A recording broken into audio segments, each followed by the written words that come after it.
Hello, I'm Mr. Hall. Welcome back to part 3 of my Medicine Through Time guide and overview. So in this section, we're going to talk about the second half of the Renaissance. So if you haven't already seen part 1 on Vesalius and Harvey in the early Renaissance, please watch those first.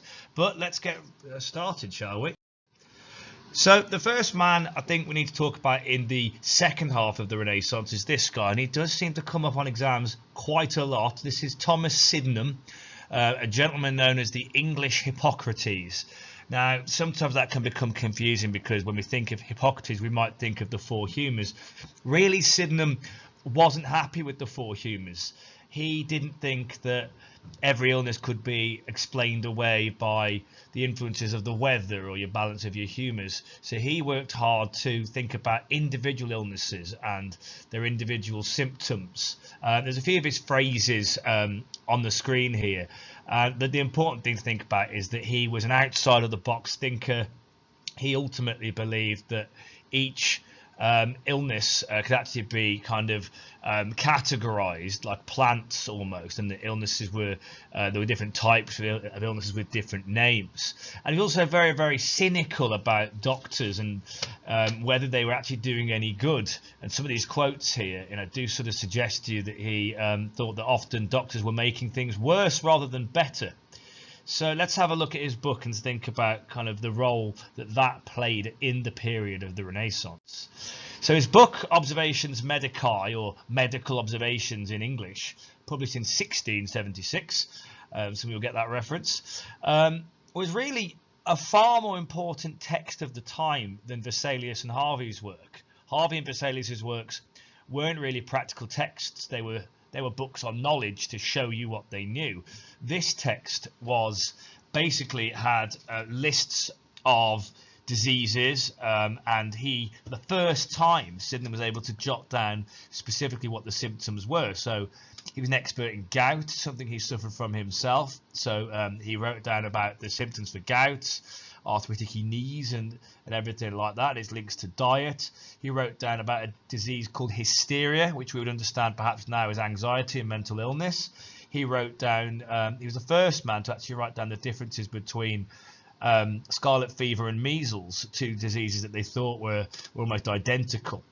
And the important point really is that Sydenham, he's the English Hippocrates because he's the father of medicine in England, and most people would have had his book on their shelves because it's a practical book that you can pick up and you can find out what's wrong with someone. And very much like Hippocrates, it was made by being at the patient's bedside, jotting down observations and symptoms, and hence the name of the book.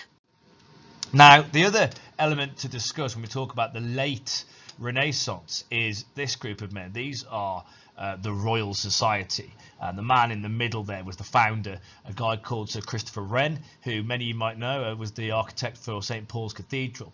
And the Royal Society was formed as a group for learning. Originally they were just the Society for Learning, and they had specific goals. They wanted to carry out experiments, just like you do in science lessons. They wanted to encourage debate and challenge old ideas. And the point there is that's totally new.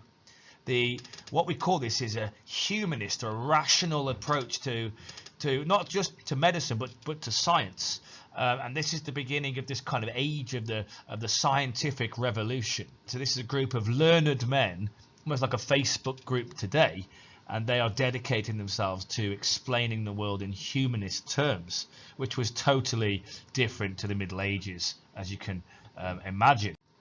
And you can sum up really the attitudes of the Renaissance, or late Renaissance at least, with the quote, the slogan really, nullius in verba, the motto, the Royal Society. And what this means is take nobody's word for it. Now that is an absolute polar opposite to the Middle Ages, where it was basically take the church's word for it or we'll get you.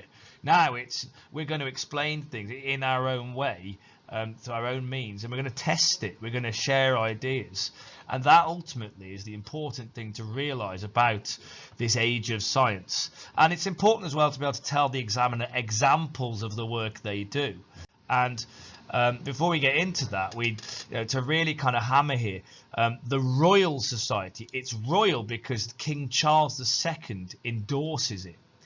And this gives the group a lot more credibility. Later, of course, they refused to publish the work of Edward Jenner, and in that instance, we've got an occasion where the Royal Society were needed to help Jenner's credibility. But in general, Charles is giving them money, he's giving them fame, notoriety, and he's promoting science. Whereas in the Middle Ages, which is often our comparison, there certainly would have been no medieval king willing to do this.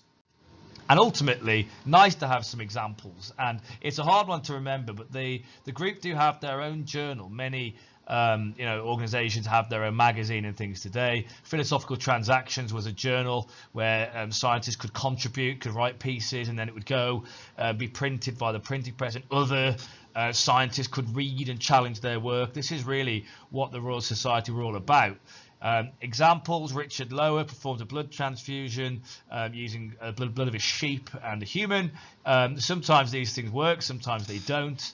Of course, they had no knowledge of blood groups and blood types here, so it kind of necessarily didn't work. But they're experimenting, they're trying stuff. And then we've got the use of the microscopes. Robert Hooke uses microscopes to draw fleas and highlight this microscopic world. And then Van Leeuwenhoek, the Dutch draper, as he was to start with, he started actually sort of scraping things off his teeth and his tongue and looking at them under a microscope and seeing what we now know as germs for the first time. He called them animalcules. So we've got specific examples here, not just saying the Royal Society did stuff, did scientific things. A couple of examples are nice for us to lean on. And that's the late Renaissance, this scientific revolution. And if we think about a possible question then, a classic 12-mark explain why, why was there improvement in medical knowledge during the Renaissance? This is your classic factors question, right? Now the bullet points, the stimulus points for this question are the fact that it's given us Thomas Sydenham. It loves to discuss Thomas Sydenham because he was somebody who wasn't on the specification before, but now they love to talk about him. And we've got the printing press. Now, you don't have to do it my way. I would see these as a way in to discuss the role of individuals, the role of technology, and then something else, because we want 3 points for this. So I would consider point 1, the reason that there's an improvement in medical knowledge during the Renaissance, you've got to have individuals as a driving force. And our best 2 examples are Harvey, Vesalius, and later on Thomas Sydenham. Each of those people challenges old ideas, comes up with new knowledge about medicine. In Vesalius' case, it's the way the body looks and getting the bones and the anatomy and the muscles and everything else right. For Harvey, it's understanding the role of the heart, challenging old ideas about blood consumption, and then Sydenham with his new outlook on medicine. So I think a paragraph combining the 3. Don't fall into the trap of separating all 3, because then you'd be writing too much about the same thing, because we would need to also discuss the role of technology, and in this case the printing press. You can discuss what it does, what it enables people to do, to bypass the church. No longer is a monk writing out the answer. And then we give examples that Vesalius uses the printing press, Harvey, Sydenham, they all make use of it to produce the diagrams. And you can get several hundred copies. You can disseminate your knowledge around Europe. That means that more people can access ideas that challenge the church. And then thirdly, the one that I think the really good students make is the point on attitudes. That in the Middle Ages, attitudes were conservatism, not to challenge the church. But now it's the opposite. The Royal Society embody this scientific revolution sponsored by the king.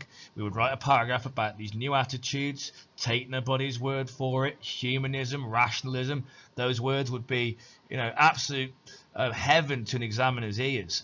And to compare that to the Middle Ages, the conservatism versus the humanism. And we'd write our 3rd paragraph, giving our examples, mentioning the microscope, mentioning blood transfusions. And there we've got 3 points exploring 3 different factors that lead to medical improvement. The role of the individual, the role of technology, and our new scientific attitude towards medicine. That way, you can always answer that age-old question about why the Renaissance was so important and why so many things change. Now, thank you very much for listening to this guide. Please do look out for my next guide, which will be on the early 19th century, and we'll look at Edward Jenner and vaccinations. Until then, take care, guys.